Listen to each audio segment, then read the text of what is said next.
Hello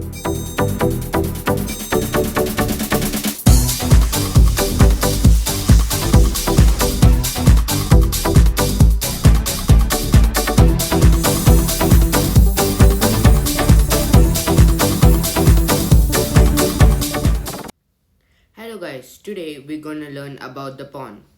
The pawn is the most less valued piece in this entire chessboard, but actually they're really important in this game. You always start the game with a pawn, and if the pawn reaches the last rank, it can turn into any other major piece you want.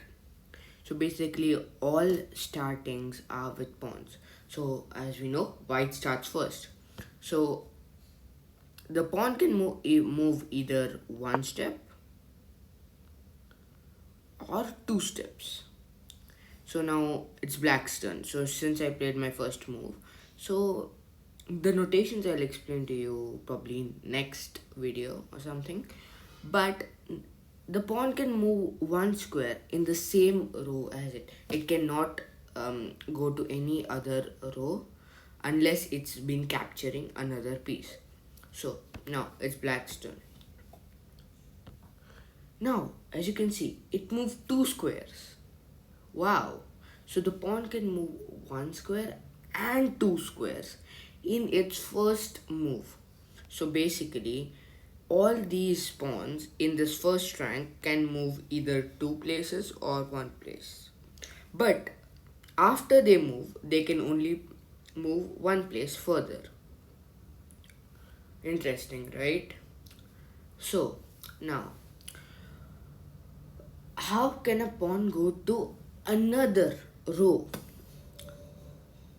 So that's a very interesting question. Can it actually go to another row? Can you actually create very big tactics with this pawn? Such a lousy little pawn can become your key to success. So now I'll explain to you how a pawn can actually go to the next row. So for example, I'll just play this pawn, the pawn I just moved, another square on. Okay. So now, what if black just decides to play something like this? Now can my pawn go to next? Now can my pawn go to another row? Yes, indeed. Now it has actually a thing to capture. Okay. So now I'll explain the capture of the pawn. Pawn capturing is basically when the pawn can actually take the piece that is diagonally in front of it. So now I can actually take this pawn, as you can see, the circled pawn. So if I take that pawn, my pawn will actually capture the other pawn, which means you get uh, one of your opponent's pawn is off the board, and your pawn is in another row. So let's just try it out. Let's just see if it's true. Yes, indeed, it is. Okay.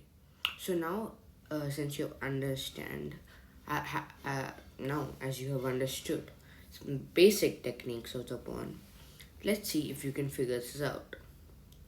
So, I'll just play this move, and black plays this move. Okay. So, if I do this move, what will it actually do to help the pawn that we had previously progressed? Think about it for a second. We have actually learned how it captures. So the same principle applies here too. Okay, if you guessed that this pawn can act as a defense for the previously progressed pawn, you will be absolutely right. To actually protect a piece with a pawn, you need to be diagonally aligned, just right the square below it, below it, to be actually be able to defend the pawn. See, if it's ahead of that piece, then it won't be able to defend. Only below the piece. Okay. So now, what if this pawn plays here? Now, what would you think of first? You would think of capturing the pawn. Yes. So how do you capture? As I've taught you, you can just capture this pawn by doing this. Now, you need to bring your other pieces into the game as well. So, another question arises to my mind. It might have arisen to you too. Is it okay to play the side pawns in the start? Like this or this? Okay, no, next one. Yeah. Is it actually advisable to actually play this? So, as you might see in this analysis, it's actually showing that the black is actually in a better position than white. If you see the analysis on the right side, and if black plays this, then it's worse for black now. So why is that? That's basically because the pawns should be able to access the center of the board. The D row and the E row are basically the centers. So basically it will look something like this. So basically these pawns should be able to actually occupy the center. So because occupying the center will give you a lot more support and actually will give you a head lead in your game against your opponent. So now, while capturing the center, your pawns can't alone do it. Your pawns can only ensure that they will actually go there and actually help you get your center. But they won't be able to do it alone. What are these major pieces sitting for? They need to be helping these pawns to get the center. So they have to come into the game. So you need to bring these pieces into the game, interact, and actually get the center. Getting the center is a very important part of chess. Okay.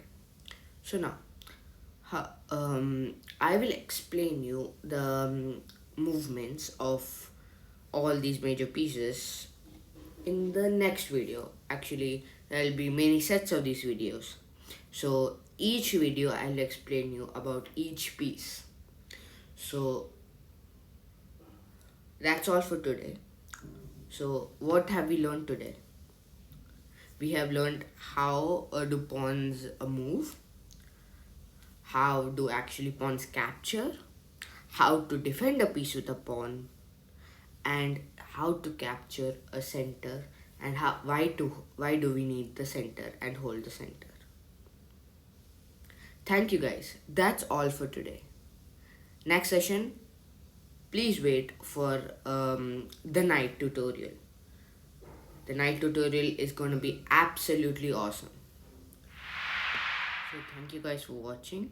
Please stay tuned for the next video about the knight. Please like and subscribe and share the video if possible. Thank you. Goodbye.